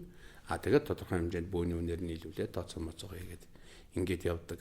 Манай борлуулалтыг хийж байгаа газруудад бол одоо үйлчлүүлэгчийн тоо шууд нэмэгддэг. Яг тэгэхээр бид нэр одоо телевизийн одоо таниулах энэ нэвтрүүлгийн тэр юмнууд явагддаг. Тэгэл одоо аймагуудаас асууад эхэлдэг. Хинт хэд байна уу, доронтод байна уу, хөвсгөлд байна уу гэдэг. Тэгэхэд шууд нөгөө автомат хариулагчаач тэнд тийм газар байгаа утсан тэд тийм байршилт байдаг гэдэг юмнуудыг шууд оператортай харилцахгүйгээр шууд автомат хариулагчаас авч болно. Оператороос асуугаад авцсан ч болно. Давхар маркетингийг бас эндээс хийгээд өгч байна л гэж бас ойлгох юм шүү дээ. Тэр гэрэт борлуулагч нарт бол маркетинг хийх ямар ч шаардлага гардаггүй. Бэлэн бизнес дээр л явна. Тэгэхээр одоо тэр аймагт хаана байна гэдгийг эндээс заагаад өгч байна. Нэвтрүүлэг явангууд одоо бидний юуны нөгөө таны мэдхүйн нэвтрүүлгээр энэ автохимийн бүтээгдэхүүнийг тайлбарласан цагийн нэвтрүүлэг TV10 телевизээр явж байгаа. Энэ хөдөө орон нутгийн бүх аймагуудад цацагдаг 7 хоногт 3 удаа явдаг. Тэгэхээр ер нь бол эндээс бүх юмнуудыг ойлгож авч болно. Тэнд ганцхан би үнийн тухай яриаггүй гурлаа одоо өнөөдөр үнийн тухай тавьж танилцууллаа тийм.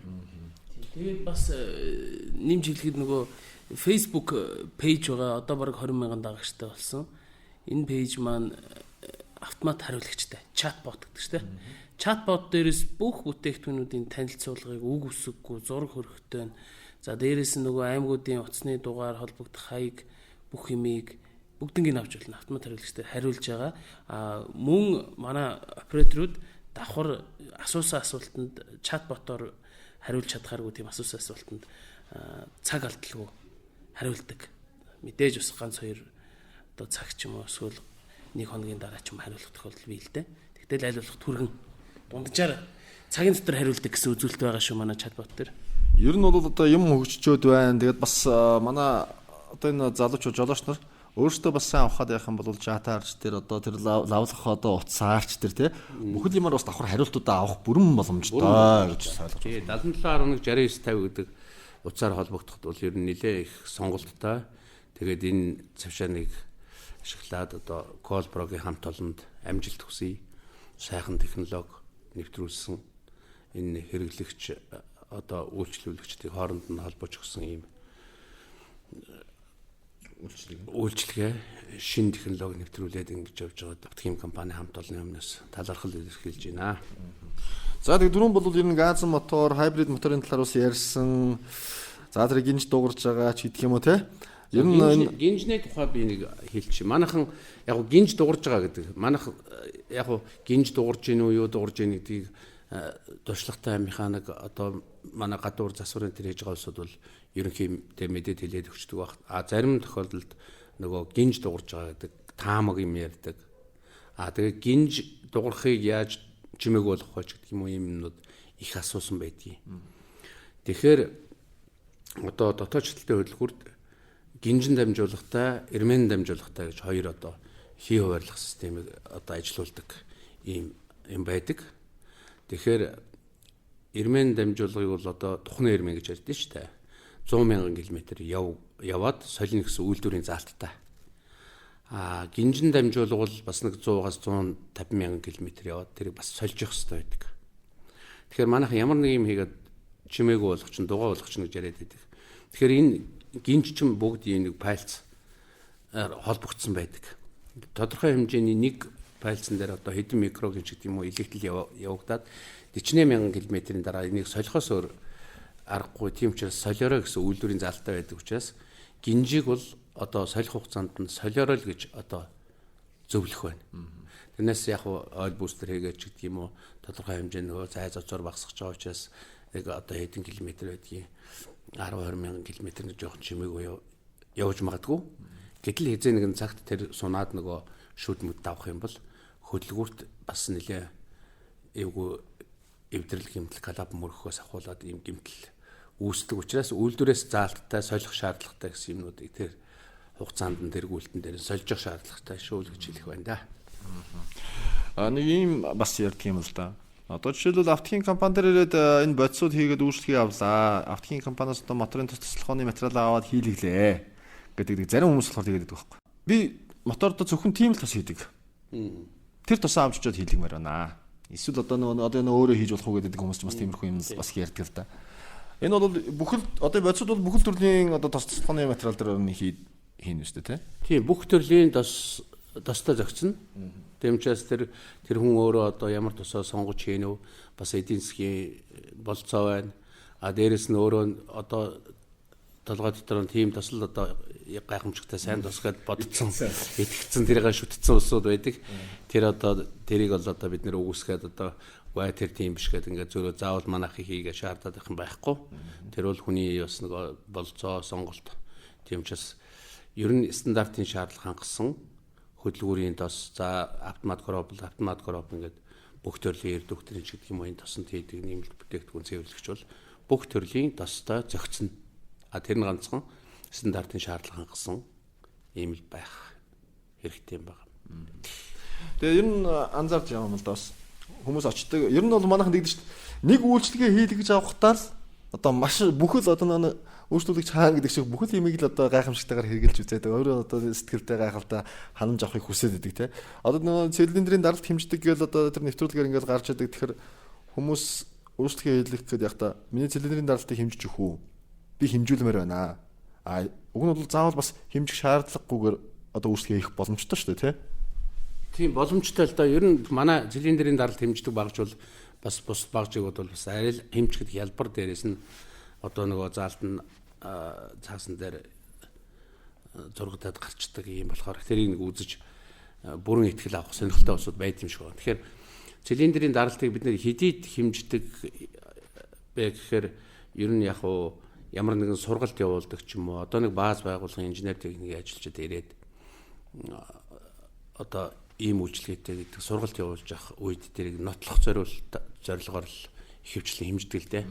Яг их ачаалттай байх үед тэр нэг машин дээр хэтэрхий их удчих гад байдаг учраас тэрний гарах үр дүн цилиндрийн даралт хэмжсэн ч хэмжээгүй ч тухайн манай харж байгаа механик бол цилиндрийн даралт нь жигд байна уу, аль хэр доголдолтой байна, барсан хүн дутуу ажиллаж гинөө гэдгийг өдөр болгон хийж байгаа улсууд гарчсан мэддэг учраас энийг тэр цэвэрлэгээ үйлчлэгээ хийгээд цилиндрийн даралт нь жигд болох уу гэдгийг мэднэ. Тухайн үйлчлэгээ хийхэд тэр хийлгэж байгаа жолоочд өөрт нь мэдрэгддэг учраас тэр илүү юм дээр бас цаг мөнгө зарчих гэдэг тал байдаг. Яг нэг хэрэглэгчд болохоор заавал тийш нэг ихтгэл үнэмшил авах гэж хэлдэг юм уу те. Иймэрхүү л байдаг. За тэгээ ерөнхийдөө бол бас дийлэх асуултанд бол хариулчлаа гэж ойлгож байна шүү дээ те. Тэгээ өнөөдөр бид бас энэхүү подкастаараа автомашины тослохооны систем тэр дундаа одоо энэ хөдөлгүүрийн энэ тослохооны системийн талаар дэлгэрэнгүй мэдээлэл энд хэрэглэгддэг одоо энэ Protec брендийн бүтээгдэхүүн наана бодиснуудын талаар за үн өртгийн талаар бас одоо энэ хэрэглэгчдийн ирүүлсэн асуултууд гээд их дэлгэрэнгүй сайн мэдээлэл өгч чадсан болов уу гэж би бол бодож байна. Тийм шүү. Сайхан ярьцлага боллоо өнөөдөр. Тэгээ дараагийн дугаараар бид бас ахаад системээр нь гэж яриад шүү дээ. Систем нь одоо өнөөдөр жишээ нь тослохооны системэн дээр төвлөрж ярьлаа. Дараа нь түвшний систем, бензин түвш, дизель түвшний систем, газын түвшний систем. Тэрний дараа одоо юу гэдгийг автомат хороб, механик хороб явах үед ангиж докторч гэдэг юм уу. Тиймэрхүү байдлаар л системчлээд тодруулаад явъя гэж бодож байна. Системчлээд хэдүүлээ явъя.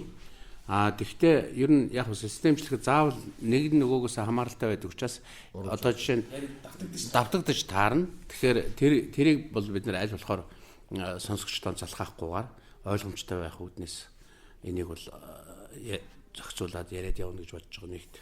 Хоёрт манайхны бас нэг улсуудын нэг ойлгоцсон юм нь юу байдгийг гэхээр нөгөө нэг нано бүтээгдэхүүн гэдгсэн нэг л юм мотор руу ч юм уу тонголгочвол тэгэл бүх юм засарч байгаа л та. Нэг ижидийн саваад өгсөн юм шиг юм болчих гээд. Тэгээд тэрийг ч хийлгмээр байна. Одоо нэг л юм хийчдэг гэсэн. Тэгээд нэг койлс бэхжүүлэгч гэл нэг юм хийчдیں۔ Илээ тэгээд сайхан болчдیں۔ Илээ гээд. Тэгээ өөр юм хийхгүй би ганцхан юм хийнэ гэдээ байдаг улсууд бас байдаг юм аа. Тэгэхээр энэ бол нөгөө миний түрүүний ярьдаг шиг энэ бүх юмнууд тэр бохирдол бохирдлоос болоод цаашаа эвдрэл үүсдэг, доголдол үүсдэг гэдэг юм уу. Энэ юмнууд чи хоорондоо уялдаатай ингэж хийгдэг юм аа. Тийм ч бас болж өгвөл зохицуулчлаа. Одоо жишээ нь манайхан гэдэг за ерөөсөө юу яагаад байна? Досгойжод байна. Досгойж зогсоогч хийж гэдэг. Досгойж зогсоогч хийгээд зогсох тохиолдол байлаа ч гэсэн. Гэтэл досгойждаг шалтгаан юу байдгийг гэхээр бас л адилхан нөгөө Porsche-гийн койлц бохирдоол ирэхээр Porsche-гийн толгой дээрээс моторын өн дээр касчлуу даралт алдагддаг байхгүй. Тэр чинь асар өндөр даралт үүсдэг. Тэрийг сэргэжүүлж яадаг сэргэжилтийн сувг гэдэг одоо юм байдгийн ихэнх манай жолооч нар мэдэх байх. Галапагийн таган дээрээс гараад агарын хоолой руу холбогдсон нэг нарийнхан шалгаан гэдэг. Уг нь тэр мотор дотор алдагдсан баг зэргийн даралт тэргээр сэргэжээд агарын хоолой руу орж эргэлтэнд ороод ингээд явж явах үүрэгтэй юм байдаг. Хит их бохирдоод ирэхээр тэр нөгөө сэргэжилтийн хоолой бас бохирдлоор бөглөрөөд нөгөө мотор дотор үүссэн даралт гарах газаргүй болгонгуудаа нөгөө дотор нь байгаа маслыг аль гарч болох газрууд руу шахаад эхэлдэг. Ингээд хэрүү та нар анзаарсан бол ингээд нэг нэлийн хуучин машины капотыг сөхөд үзэхээр мотор нь ингээд нэлэнхийдээ тос хөлөрцөн санагдал цаанаас нь нэвтрээд байгаа юм шиг болцсон. Тэгээд тэрэн дээр нь тоос шороо дарцсан нэг юм явж идэг. Энэ яаж ийнө вэхээр тэр нөгөө Porsche-гийн койлц бохирдсанаас болоод даралт алдагдсанаас болоод тосон гадагш шахаад байгаа. Гэтэл досгойжил зогсоогч хийж чад тэр юм нь арилахгүй. За яг нэг газараар зөвхөн нэг газараар гарч ирсэн сайлгын жоохон сэргээ төр зур тогтож магадгүй. Тэгвэл мотор угаагчаар угаахаар тэр Porsche-гийн койлцын чөлөөлөгдөөр сэргээд ирэхээр тэр моторын хөнд рүү алдагдж байгаа даралт чинь хэвийн хэмжээнд сэргэж идэх хэлэхээр нөгөө хаасайгуу тосгойжод байсан зогсчдөг байхгүй. Гэх мэтлэнгээр хоорондоо уялдаатай байт юм аа. Тийм учраас бид нэр одоо нэг хүн нэг юм авах гээд ирэнгүүт нь тэрийг дагуулад нэг лааз тайм зарж гад байгаа юм бишээ. Бид нэр яг л уг үндсийг ойлгож байгаа учраас шаардлагатай зохиц үйлчилгээ хийх гээд байгаа. Ийм байдгийн шүү. Тийм учраас одоо нөгөө нано юмыг л мотордоо хийчихдэг л болчихно гэдэг нэг тийм дутуу ойлгоцсон улсууд яваад байдیں۔ Тэгэхээр яг тийм ганцхан юм хийгээд ичд юм шиг зүгээр болчихдөг юм биш шүү. Яг зүгээр түлшний систем зөвлөгч тосгойж зогсоогч гэдэг юм уу. Одоо дараагийн тос солих болоогүй явж байгаа эдийн засгийн хувьд тиймэрхүү байгаа тохиолдолд нэг нэгээр нь аваад хийж болно. Болж игэл зохицоор нь хугацаанд нь хийж явах сайн шүү гэж зөвлөх. За тэгээд нэвтрүүлгээс өнөөдрийн подкастаас бас олон зүйлийг мэдэж авсан байх. Мөн автогийн компани 77116950 гэдэг дугаарлуу бас залуучууд маань холбогдоод сонсогчдод маань одоо жолоочд маань холбогдоод мэдээлэлүүдээ авч болох нь мөн манай подкастын доор сэтгэл хэлбэрээр та бүхэн асуултаа илгээгээрэй.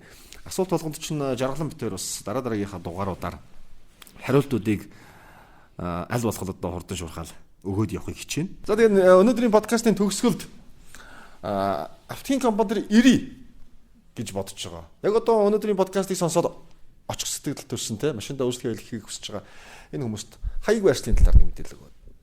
Хаяг байршлын талаар мэдээлэл өгөхөд ер нь одоо хаяг байршлыг авахд их амархан болсон. Бид нэр залхуурж байгаа юм биш. Гар утастайгаа за 7711 6950 руу залгаад сонголт хийгээд хаяг байршил авч болно. Өшөө манай нөгөө пэйж дээр байж байгаа.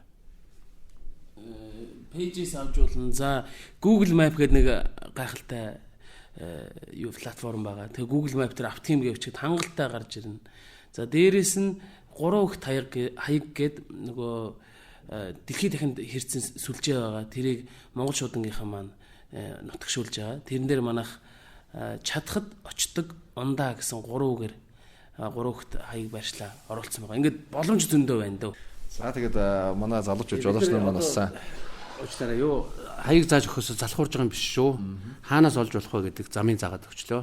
Шаардлагатай бол уцтаад асуухад манай хэн ч гэсэн одоо залхуурахгүйгээр хаяг заагаад өгчнө. Талхыг барих биш, талхыг барих аргачлалын зааж өглөө. За ингээд өнөөдрийн подкаста энэ төрөд өндөрлөж байна. Дараагийн дугаараар илүү олон сайхан мэдээлэлтэй иргэд уулзцгаая. Мэдээлэлтэй уулзаж болно, зочин тавьж магадгүй. Баяр та. Баяр та.